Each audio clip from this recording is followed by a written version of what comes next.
Now dear student, let's see force on a current carrying conductor in a magnetic field.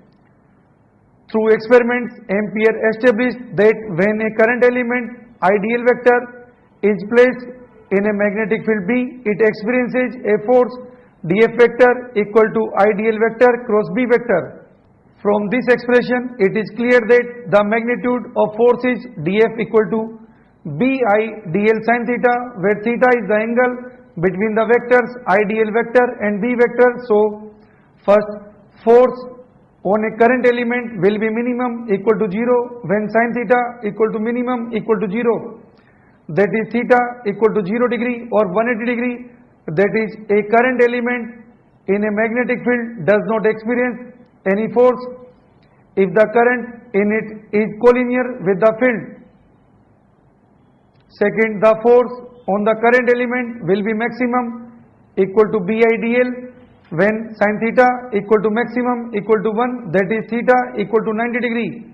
That is, force on a current element in a magnetic field is maximum equal to Bi dl when it is perpendicular to the field. B. The direction of force is always perpendicular to the plane containing ideal vector and B vector and is same as that of cross product of two vectors A cross B with A vector equal to ideal vector. The direction of force when current element ideal vector and B vector are perpendicular to each other can also be determined by applying either of the following rules. First, Fleming's left hand rule stretches the forefinger, central forefinger and thumb of left hand mutually perpendicular. Then, if the forefinger points in the direction of field B vector, the central finger in the direction of current I, the thumb will point in the direction of force or motion as shown in figure A.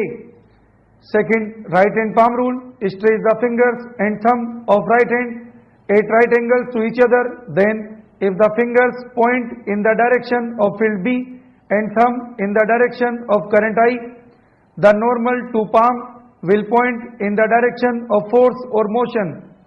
Figure B. Regarding the force on a current carrying conductor in a magnetic field, it is worth